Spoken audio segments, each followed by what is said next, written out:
My name is Margaret Stone, and I'm 68 years old. 3 days ago, my son David handed me what he called a retirement gift, and I'm still trying to figure out if it was meant to be a joke or just plain cruelty.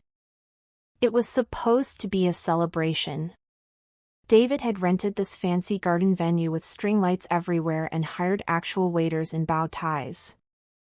His wife Jessica stood next to him in a dress that probably cost more than my monthly pension, holding a champagne glass like she was posing for a magazine cover. All our relatives were there, dressed up and smiling, waiting for David to make his big announcement about giving back to family. When David stood up to speak, I felt proud.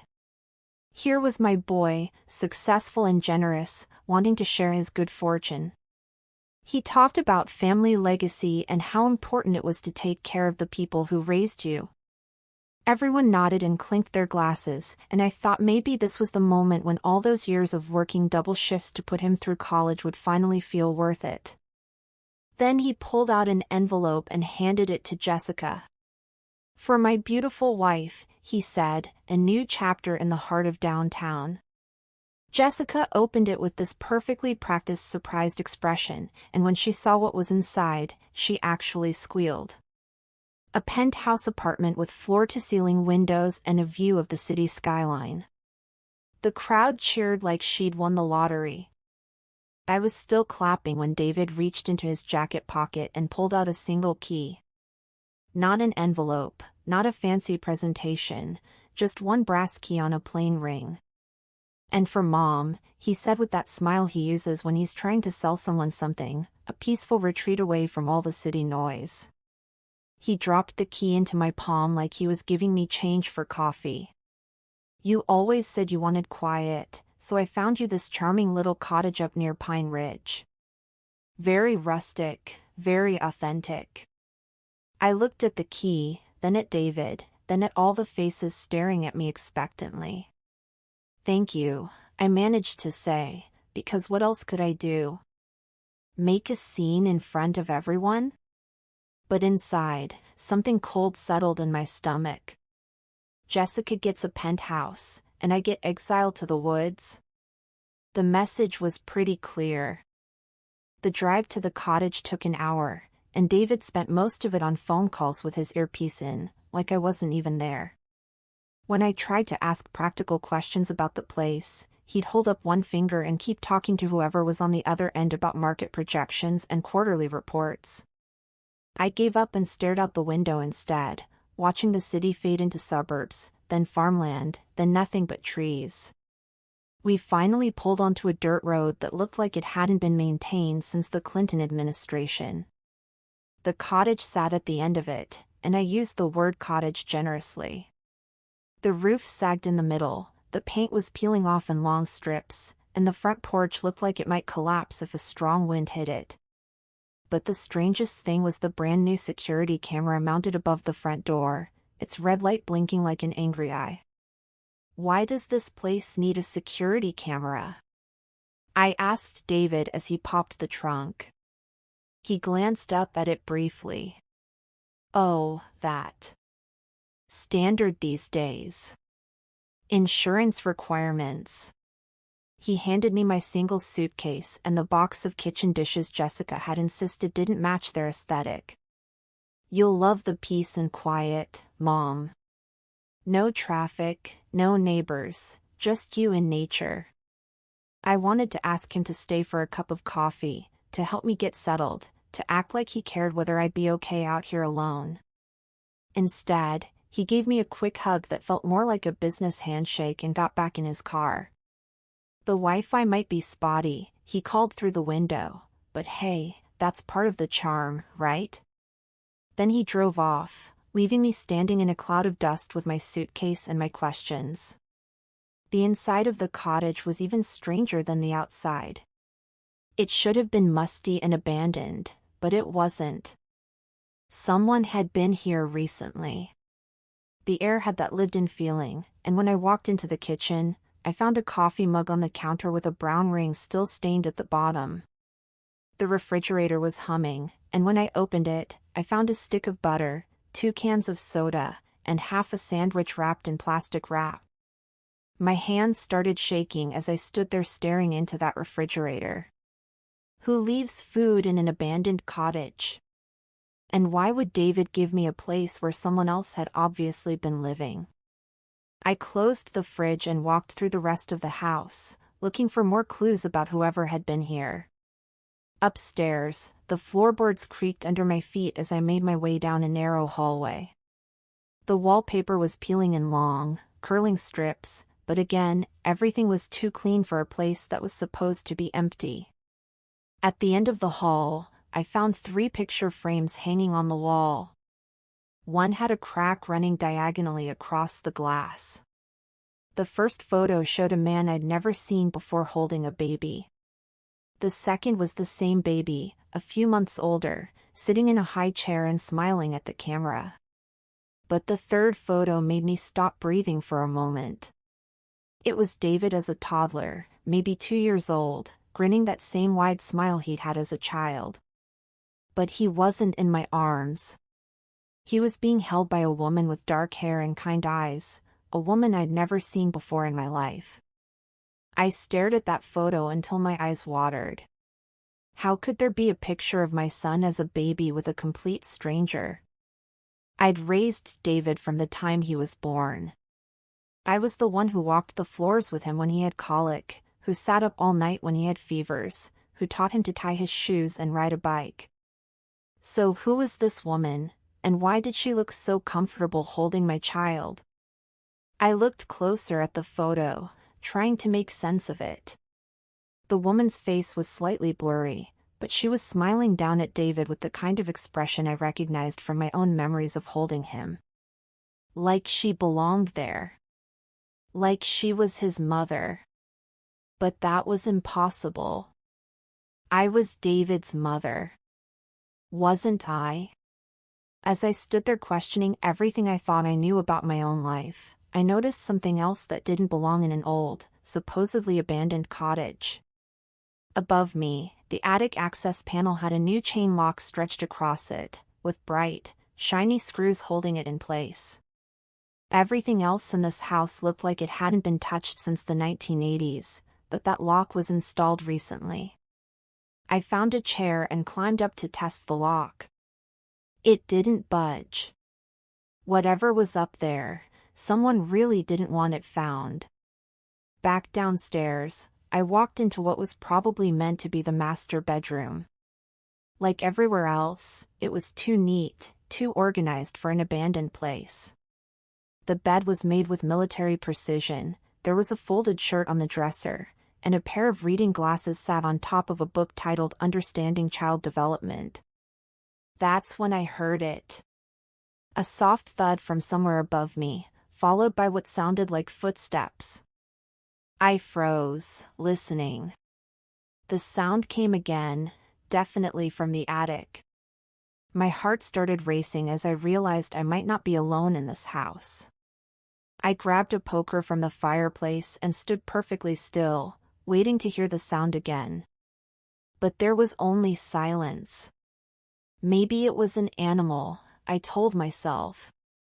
Maybe a raccoon or some birds had gotten into the attic space.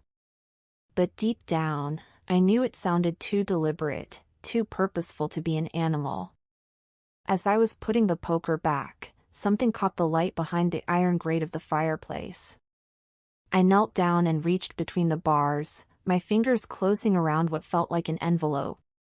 When I pulled it out, I saw that the edges were singed and blackened, like someone had tried to burn it and then changed their mind. On the front, in thick black ink, someone had written, "For David, keep safe." I sat on the edge of the bed with the envelope in my hands, afraid to open it but even more afraid not to. Whatever was inside had been important enough for someone to hide it behind a fireplace grate, and desperate enough to almost destroy it. The handwriting looked feminine, careful, like someone had taken time to make sure every letter was clear. My phone buzzed with a text message, and I nearly jumped out of my skin. No number showed on the screen, just the message, "Stop asking questions about the cottage. Some things should stay buried." I looked around the empty room, my skin crawling with the feeling that someone was watching me. How did anyone even know I was here? How did they get my number? And what exactly was I not supposed to ask questions about? I walked to the window and peered out through the dusty glass, scanning the tree for any sign of movement. There was nothing but shadows and forest, but that blinking red light on the security camera suddenly felt a lot more sinister. Someone was definitely watching this place, and now they were watching me. Standing there with that burned envelope in one hand and my phone in the other, I realized David hadn't given me a retirement gift at all. He'd given me a puzzle with pieces that didn't fit, and a warning not to solve it. But I'd spent 68 years being told what I should and shouldn't do, and I was tired of staying quiet when things didn't make sense. I slipped the envelope into my jacket pocket without opening it. Whatever secrets this cottage was hiding, whatever truth someone was so desperate to keep buried, I was going to find it. Because that woman in the photograph holding my son looked too much like she belonged there, and that feeling in my gut told me everything I thought I knew about my life might be a lie. The camera above the door kept blinking its red warning, but I wasn't planning to run away. Not this time. I didn't sleep that night. Every sound the old house made felt like a threat, and I kept checking my phone for more anonymous messages. When morning finally came, I made coffee with shaking hands and sat at the kitchen table with that burned envelope in front of me, trying to work up the courage to open it. The envelope felt heavier than it should have, like it was full of rocks instead of paper. I slid my finger under the flap carefully, not wanting to damage whatever was inside. The paper was old and yellowed, and when I unfolded it, I saw handwriting that was elegant but urgent, like someone had been racing against time. If anyone finds this letter, it began, then I've lost the battle I've been fighting for 15 years. My name is Sarah Mitchell, and I am the biological mother of David Stone. My hands went numb. I read the sentence 3 times, but the words didn't change. Sarah Mitchell? I'd never heard that name before in my life. David's mother was supposed to be dead. His father Tom had told me she died in a car accident when David was just a baby, leaving Tom alone to raise his son. But this letter told a completely different story. Sarah wrote about having severe depression after David was born, the kind that made her feel like she was drowning even when she was surrounded by people trying to help. She described being hospitalized, not because she was dangerous, but because she couldn't stop crying and couldn't take care of herself, let alone a baby. Tom said it would just be temporary, she wrote. He said David would stay with his sister while I got better, and then we'd be a family again. But when I was finally released 6 months later, Tom had disappeared. He'd taken David and moved somewhere I couldn't find them. When I hired a lawyer, I learned that Tom had filed papers claiming I was unfit and dangerous. He'd painted me as someone who couldn't be trusted with her own child. My stomach twisted as I kept reading. Sarah had spent years trying to track them down, following leads that went nowhere, hiring private investigators she couldn't afford. By the time she found Tom again, he was married to a new woman who was raising David as her own son. That new woman was me. I don't blame Margaret, the letter continued, and seeing my own name made my vision blur. She probably has no idea what really happened. Tom was always good at making people believe whatever story served him best. But I want David to know that I never stopped loving him, never stopped thinking about him, never stopped hoping that someday I'd be able to explain why I wasn't there. I had to put the letter down. My hands were shaking so hard I couldn't hold it steady. Tom had told me David's mother was dead. He'd shown me the grave marker, brought flowers to it on Mother's Day. I'd grieved for a woman I'd never met, felt guilty for taking her place in David's life. But she hadn't been dead at all. She'd been erased. When I picked up the letter again, the final paragraph made everything worse. I've been watching from a distance for years, and I know David has grown into a successful man. But I also know he's built his business with money that belonged to me. Tom stole more than just my son. He stole my inheritance, my trust fund, everything my parents left me. He used it to give David advantages I was never allowed to provide. If David ever finds this letter, I hope he'll understand that everything he thinks he knows about his past is built on lies. At the bottom of the letter was an address. This cottage. The very place where I was sitting. Sarah Mitchell had been living here, watching David from a distance, trying to figure out how to tell him the truth about who she was and what had been stolen from both of them. I folded the letter carefully and sat back in my chair, feeling like the floor had disappeared beneath me. Everything made sense now. The fresh food in the refrigerator, the made bed, the reading glasses on the nightstand. Sarah had been living here recently. But where was she now? I searched the cottage more thoroughly this time, looking for any other trace of the woman who might be David's real mother. In the bedroom closet, I found women's clothes hanging neatly on wire hangers. In the bathroom, there was a toothbrush, prescription bottles with Sarah Mitchell's name on them, and a hairbrush with long gray strands still caught in the bristles. But it was what I found hidden under the bathroom sink that made my blood run cold. Tucked behind a stack of towels was a manila folder full of legal documents. Adoption papers with my name on them, dated 3 years after David was born. Court records showing that Sarah Mitchell had been declared an unfit mother, with testimony from doctors I'd never heard of and witnesses who claimed she'd been violent and unstable. The papers looked official, but something felt wrong about them. The signatures were too neat, too perfect. And when I compared the handwriting on my supposed signature to a grocery list I'd written that morning, they didn't match. Not even close. Tom had forged my signature on adoption papers I'd never seen, making me David's legal mother without me ever knowing David wasn't originally mine. I sank onto the bathroom floor with the papers scattered around me, trying to process what this meant. I'd spent 25 years believing I was David's mother, loving him, sacrificing for him, building my entire identity around raising a child who had been stolen from another woman. And that woman had been alive all this time, watching from the shadows while I lived the life that should have been hers. My phone rang, making me jump. It was my neighbor from back home, Mrs. Patterson. "Margaret, dear, I hope you don't mind me calling. There was a young man at your house yesterday asking questions about you. Said he was doing research for some kind of family tree project. He wanted to know how long you'd lived there, whether you had any children, that sort of thing. Something about him seemed off, so I thought you should know." After I hung up, another piece of the puzzle clicked into place. Someone was checking up on me, making sure I was who I was supposed to be. But why now?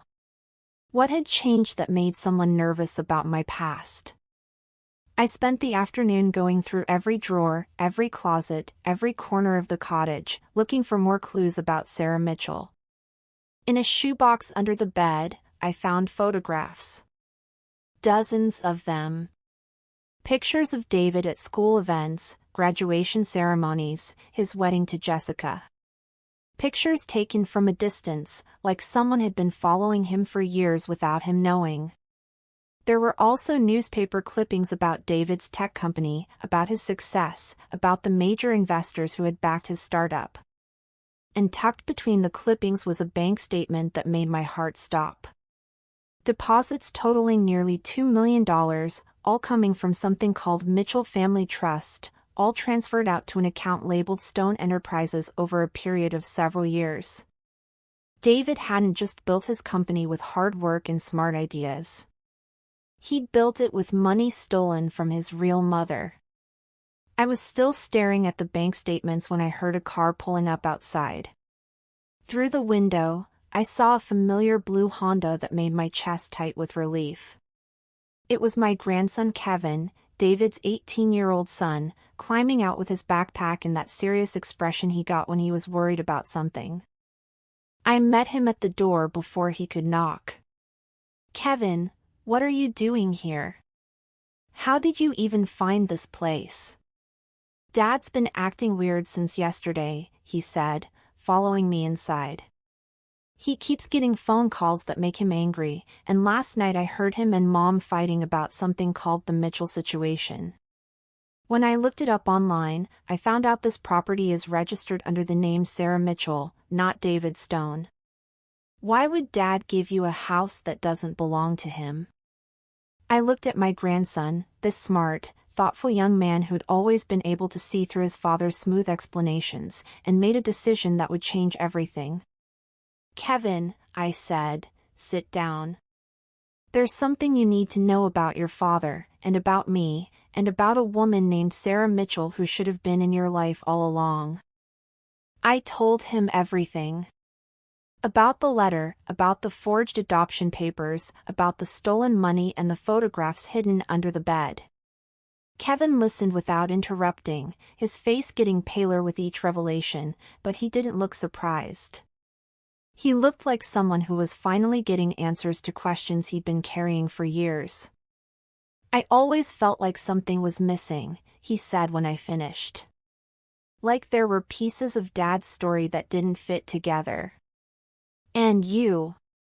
He paused, looking at me with eyes that were suddenly much older than 18.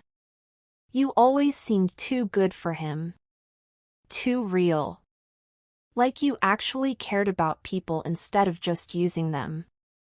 Your father isn't evil, Kevin. He was just a child when all this happened. But someone needs to tell him the truth about where he came from, and about the woman who never stopped loving him." Kevin pulled out his phone and started typing. "I'm good with computers, Grandma. Let me see what else I can find about Sarah Mitchell, about the trust fund, about all of it. If Dad built his whole life on stolen money, then someone needs to prove it." As Kevin worked on his laptop, pulling up records and tracing financial transactions, I realized I wasn't alone anymore. I had an ally, someone who cared more about the truth than about protecting comfortable lies. And for the first time since I'd arrived at this strange cottage, I felt like we might actually be able to give Sarah Mitchell the justice she'd been waiting for. But I also knew that once we started down this path, there would be no going back. David would have to face the truth about his real mother, about his stolen inheritance, and about the empire he'd built on foundations that were rotten from the beginning. The question was whether he'd be strong enough to handle it, or whether he'd try to bury the truth even deeper than it already was. By evening, Kevin had uncovered enough evidence to fill a small library. His laptop screen glowed in the dim cottage light as he showed me bank records, property transfers, and corporate filings that painted a picture I could barely believe. "Look at this, Grandma," he said, pointing to a series of transactions on his screen. The money from Sarah Mitchell's trust didn't just go to Dad's company once. It's been happening for years. Small amounts at first, then bigger chunks. Someone's been systematically draining her accounts and funneling the money through 3 different shell companies before it reaches Stone Enterprises. I studied the numbers, feeling sick. How much total? Over $4 million. And here's the really twisted part. Kevin clicked to another document. Dad's been paying property taxes on this cottage for the past 10 years, but he's been listing it as a rental property. He's been claiming tax deductions for maintaining a house where Sarah Mitchell was living, essentially making her pay for her own prison. The cruelty of it took my breath away. Tom had stolen Sarah's son, her money, and her freedom, then David had continued the theft without even knowing it. Or maybe he did know. Maybe that's why he dumped me here so quickly, why he'd been so eager to get away. "We need to call someone," I said. "A lawyer, the police, someone who can make sense of all this legally." Kevin shook his head. We need more than just financial records. We need proof that Dad knew what he was doing, or at least proof that he should have known. Otherwise, his lawyers will just claim he was an innocent victim of his father's crimes. That's when I remembered the locked attic. There might be more evidence upstairs. Help me get that lock off. It took both of us and a crowbar Kevin found in the shed, but we finally broke the chain. The attic ladder creaked as we climbed up, flashlights in hand, not sure what we'd find in the dusty darkness above. What we found was Sarah Mitchell's entire life, carefully preserved and organized like a museum exhibit. Boxes of legal documents, correspondence with lawyers and private investigators, medical records from her hospitalization, and journals filled with her careful handwriting. But it was the video camera set up in the corner, still plugged into an old television, that made Kevin whistle low. She was recording herself, he said, ejecting a cassette tape from the camera. Looks like there are dozens of these. We carried the television downstairs and spent the next hour watching Sarah Mitchell tell her story in her own words. She looked older in the videos than in the photographs, her hair completely gray, her face lined with years of worry. But her voice was steady and clear as she spoke directly into the camera. My name is Sarah Mitchell, she said in the first video, and if someone is watching this, it probably means I'm dead and David still doesn't know the truth about who he is. She went on to explain everything we'd already discovered and more. How she'd hired investigators to track down Tom and David, how she discovered the financial theft, how she'd been living in the cottage and watching David from a distance for years. I've tried dozens of times to approach him, she said in one video, tears running down her cheeks. But how do you tell someone that everything they believe about their life is a lie? How do you destroy their world just to get yours back? The last video was dated just 2 weeks ago. Sarah looked exhausted, like she'd been sick for a while. I'm running out of time, she said. The doctors say the cancer has spread too far for treatment. I've written everything down, hidden the evidence where I hope the right person will find it. If David ever learns the truth, I want him to know that I never stopped loving him. I never stopped hoping that someday we could be a real family. Kevin and I sat in silence after the last video ended. Sarah Mitchell was dead. She died never knowing her son, never getting her money back, never receiving justice for what had been done to her. But she'd left us everything we needed to make sure the truth finally came out. We have to tell Dad, Kevin said quietly. Tonight. Before this goes any further. I called David's cell phone, my hands shaking as I dialed. When he answered, I could hear restaurant noise in the background, the sound of him and Jessica having an expensive dinner while his real mother lay in some unmarked grave. Mom? Is everything okay? You sound upset. David, I need you to come to the cottage. Now. There's something you need to see. Can't it wait until tomorrow? We're at Le Bernardin, and Jessica's been looking forward to this for weeks. No, it can't wait. And bring Jessica. She's part of this too. Something in my tone must have convinced him, because he agreed to drive out after dinner. That gave Kevin and me 2 hours to organize everything we'd found, to lay out the evidence in a way that would be impossible to deny or dismiss. We set up the videos, arranged the documents in chronological order, and put Sarah's photographs of David on the coffee table where he'd see them the moment he walked in. Kevin also did something I hadn't expected. He'd been quietly recording our conversation with his phone, documenting every discovery we'd made. Why? I asked. Because Dad's going to try to spin this, Kevin said. He's going to make it seem like we're attacking him or trying to hurt the family. I want a record of exactly how we found out, exactly what we discovered, so no one can say we're making it up. When David and Jessica arrived, they walked into the cottage like they were visiting a crime scene.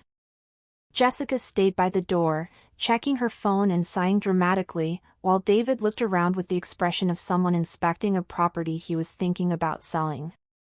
"Okay, Mom," he said, "what's this emergency that couldn't wait?" I handed him Sarah's letter without saying a word. David read it slowly, his face changing from annoyed to confused to something that might have been fear. When he finished, he looked up at me with eyes I'd never seen before. "This is insane," he said. "Sarah Mitchell? I've never heard of any Sarah Mitchell. My mother died when I was a baby. Dad showed me her grave." "That was a lie," I said. "Just like the adoption papers were a lie, just like the story about inheriting startup money from your grandfather was a lie. Everything you think you know about your past is built on theft and fraud." Kevin started the first video, and we watched David's face as he saw his real mother for the first time, heard her voice, learned about the years she'd spent searching for him. Jessica kept trying to interrupt, to minimize what we were showing them, but David held up his hand for silence. When the videos ended, David sat staring at the blank television screen for a long time. Finally, he spoke. "Even if this is all true," he said, his voice carefully controlled, "it doesn't change anything. I can't bring her back. I can't undo what my father did.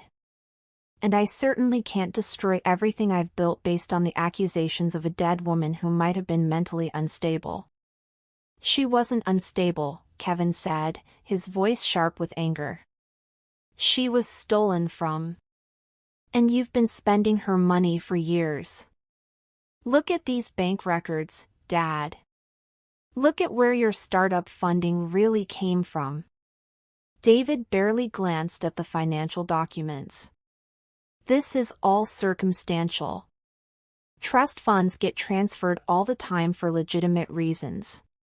Just because someone has the same last name doesn't mean they're related to me." "She has your eyes," I said quietly. "In the photographs, in the videos. She has your exact eyes, David. And your smile. And the way you tilt your head when you're thinking. You look just like her." "So what?" Jessica finally spoke up, her voice cutting through the room. "Even if this crazy story is true, even if David had some other mother nobody knew about, that doesn't give you the right to ambush us with this garbage. You're trying to destroy our family over ancient history." "I'm trying to give David the truth about his family," I said. "The real one. The mother who loved him and never stopped looking for him." David stood up abruptly. "I've heard enough. This is ridiculous, Mom.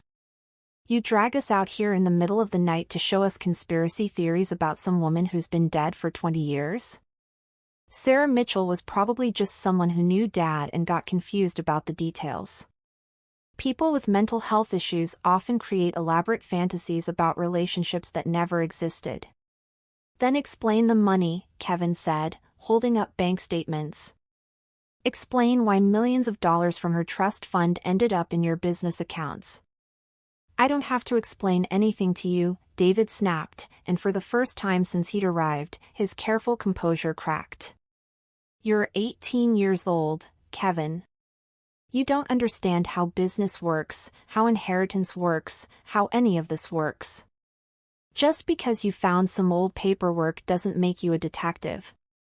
"I understand theft," Kevin shot back.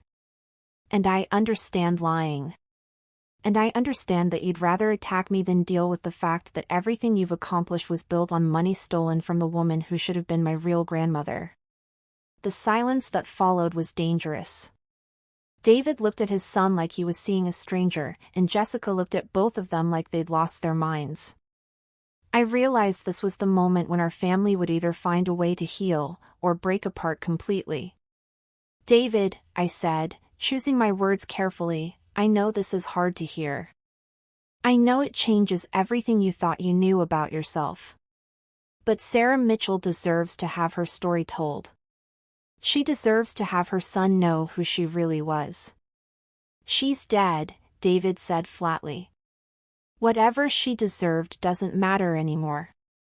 It matters to me, Kevin said. And it should matter to you. David grabbed Jessica's hand and headed for the door. We're leaving. Mom, I don't know what kind of breakdown you're having, but this needs to stop. Kevin, you're coming home with us right now. No, Kevin said, not moving from his chair. I'm staying here tonight.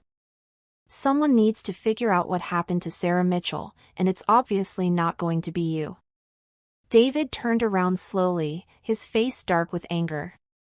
If you stay here, if you keep feeding into this delusion, then you're not welcome in my house anymore. I won't have my own son turning against me based on lies and manipulation. Then I guess I'm not welcome in your house, Kevin said quietly. David stared at his son for a long moment, then walked out without another word. Jessica followed, but not before giving Kevin a look that could have frozen fire. After their car disappeared down the dark road, Kevin and I sat in the cottage that had belonged to Sarah Mitchell, surrounded by the evidence of a life stolen and a truth buried. But for the first time since I'd arrived here, I didn't feel alone. I had Kevin, and Kevin had the courage to choose justice over comfort. What do we do now? Kevin asked. Now, I said, we make sure Sarah Mitchell's story gets told. And we make sure the people who profited from her suffering are held accountable. The war for the truth was just beginning. The next morning, Kevin and I sat at Sarah Mitchell's kitchen table with a man I hadn't seen in 15 years. Robert Chin had been Tom's lawyer back when David was young, and I'd remembered his name from some of the old documents we'd found. He was retired now, living quietly in a small town an hour away, but when I called and told him we'd found evidence about the Sarah Mitchell case, he'd driven out immediately. I always wondered what happened to her, Robert said, spreading the documents across the table with careful hands. Tom came to me in 1995, said his ex-wife was harassing him, trying to get custody of their son through fraudulent claims. He had psychiatric reports, court orders, the whole package. I helped him finalize the adoption paperwork because everything looked legitimate. But it wasn't, Kevin said, showing him the video of Sarah explaining how the psychiatric reports had been falsified. Robert watched the entire recording without saying a word. When it ended, he sat back in his chair and rubbed his face. Tom was very convincing. Very thorough. And I was young and naive enough to believe that courts don't make mistakes about child custody. He picked up one of the financial documents. But this is something else entirely. If David's been using trust fund money without knowing where it came from, that's one thing. But if he knew, how do we find out what he knew? I asked. We need someone with legal authority to investigate, Robert said. I have a friend at the state attorney's office who specializes in financial fraud. Maria Santos.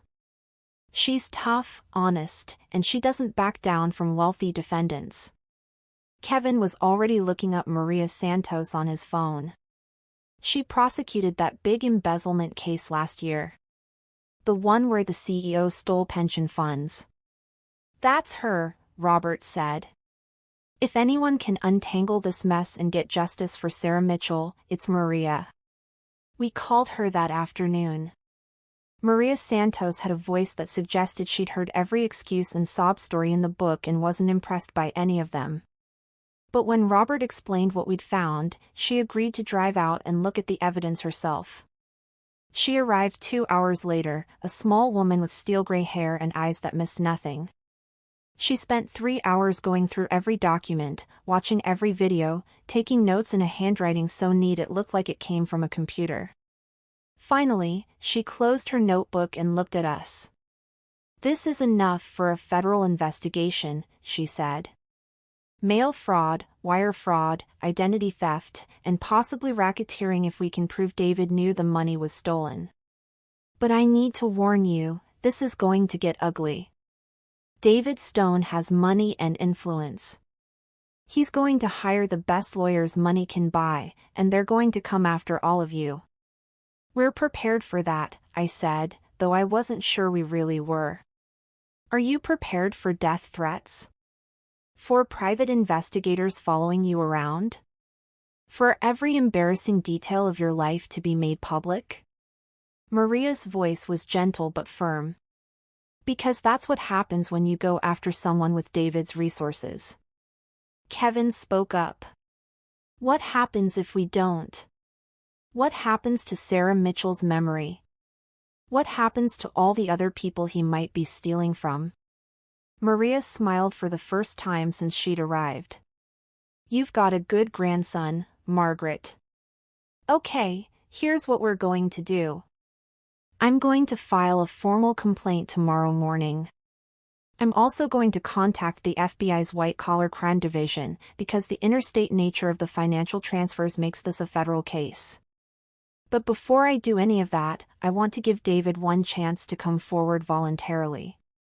You think he will? I asked. No, Maria said. But I want it on record that we tried. That evening, I called David one more time. When he answered, his voice was cold and distant. I thought we settled this last night, Mom. I don't want to hear any more about Sarah Mitchell or trust funds or whatever conspiracy theory you and Kevin have cooked up. David, tomorrow morning the state attorney's office is going to file formal fraud charges based on the evidence we found. I'm calling to give you a chance to tell your side of the story before this becomes public. The silence on the other end lasted so long I thought he'd hung up. Finally, he spoke, and his voice was different. Scared. Fraud charges? Mom, what are you talking about? I haven't done anything illegal. The money that funded your company came from Sarah Mitchell's trust fund. The trust fund that was supposed to go to you and her, but was stolen by your father and then used by you. If you didn't know where it came from, now's the time to say so. Another long pause. I need to talk to my lawyers. David, please. Just tell me the truth. Did you know? Did you know the money came from your real mother? My real mother? His voice cracked slightly. My real mother is you, Mom. You raised me, you were there for everything.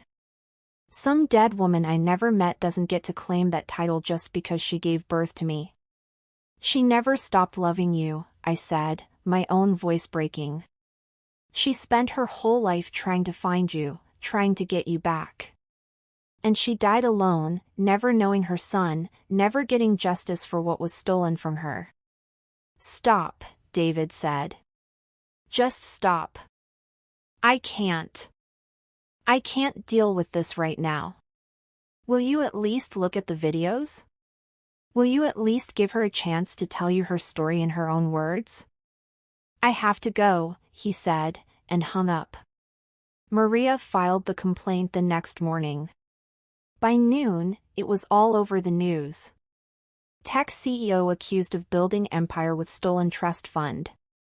$1 million fraud investigation targets Stone Enterprises. Mother's love triangle, stolen son, stolen money, stolen life. My phone started ringing immediately. Reporters, lawyers, people claiming to be long-lost relatives of Sarah Mitchell. Kevin helped me set up a voicemail message referring all calls to Maria's office, but it didn't stop the chaos. The worst part was the attacks on Sarah's character. David's lawyers immediately started a media campaign painting her as an unstable woman who'd created elaborate fantasies about a son she'd abandoned. They released selected excerpts from her psychiatric records, taken completely out of context, making her sound dangerous and delusional.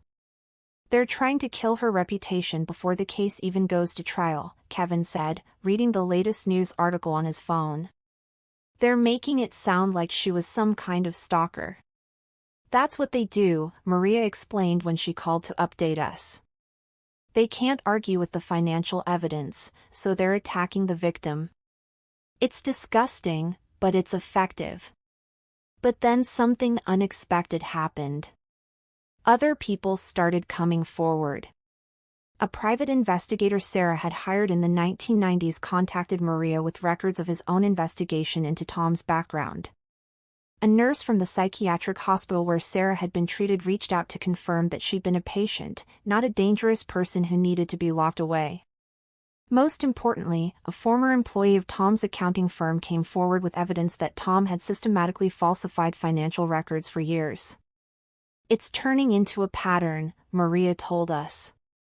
Tom Stone wasn't just a grieving widower who made some mistakes. He was a professional con artist who used his charm and his apparent respectability to steal from multiple victims. Sarah Mitchell was just his biggest score. The trial wouldn't start for months, but the court of public opinion was moving faster. Stone Enterprises' stock price crashed as investors pulled out. 3 major clients canceled their contracts. David's board of directors called an emergency meeting to discuss his future with the company. Through it all, Kevin and I stayed at the cottage. It felt right somehow, living in Sarah's space, taking care of the home she'd made while watching over her stolen son from a distance. We organized her photographs chronologically, creating a timeline of David's life as seen through his real mother's eyes. Every school play she'd secretly attended, every graduation ceremony she'd watched from the back of the crowd, every newspaper article about his success that she'd carefully clipped and saved. She loved him so much, Kevin said one evening, looking through a box of birthday cards Sarah had written but never sent. One for every year David had been alive, all addressed to my darling son in her careful handwriting. She did, I agreed. And now he needs to decide whether he's brave enough to love her back. The answer came 3 weeks later, in the form of a knock on the cottage door. I opened it to find David standing on the porch, looking like he'd aged 10 years since I'd seen him last. His hair was uncombed, his clothes wrinkled, and his eyes were red-rimmed with exhaustion. I fired my lawyers, he said without preamble. I told the board I'm stepping down from the company. And I want to see the videos. Kevin and I spent the next 4 hours showing David everything we'd found. He watched his real mother's videos in complete silence, occasionally asking us to pause so he could study her face, looking for pieces of himself in her features. When we got to the video where Sarah talked about watching him graduate from college, tears started rolling down his cheeks. She was there, he whispered. At my graduation. I remember seeing this woman in the back who kept taking pictures, but I thought she was just some proud grandmother. That was her? That was her, I confirmed. When the last video ended, David sat staring at the blank screen for a long time. Finally, he looked at Kevin and me with eyes that seemed to see us clearly for the first time in years. I knew, he said quietly. Not at first, not when I was young. But when I started the company, when those big transfers started coming in, I asked questions. The lawyers told me it was an inheritance from my biological mother's estate, that it had been tied up in probate for years. They made it sound legitimate, but I didn't ask as many questions as I should have. I didn't want to look too closely at where the money was coming from because I needed it too badly. Why didn't you tell us this before? Kevin asked. David laughed bitterly. Because I was a coward. Because admitting I knew meant admitting I'd built everything on stolen money. And because part of me was afraid that if I dug too deep, I'd find out exactly what I found out today.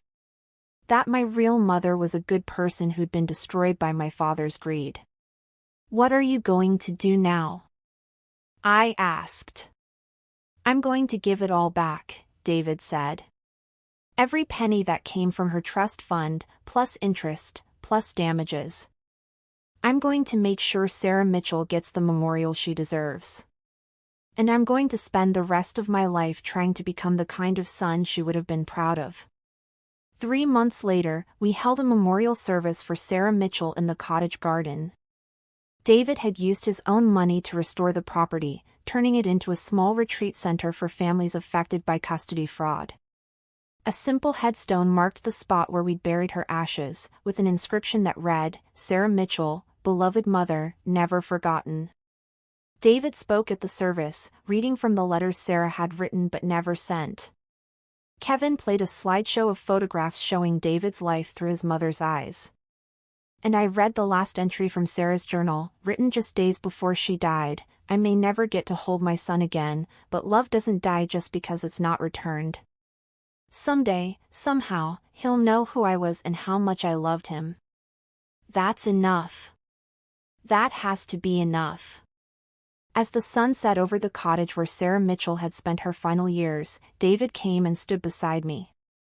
"Thank you," he said quietly, "for forcing me to see the truth. For giving me back my real mother. For not giving up on me even when I gave up on myself." "That's what mothers do," I said. "Both kinds. The ones who give birth and the ones who choose to love." Kevin joined us, and for the first time in years, we felt like a real family. Not perfect, not without scars, but honest. Built on truth instead of lies, on justice instead of theft, on love that had been tested and proven strong enough to survive anything. Sarah Mitchell was finally at peace. And so were we.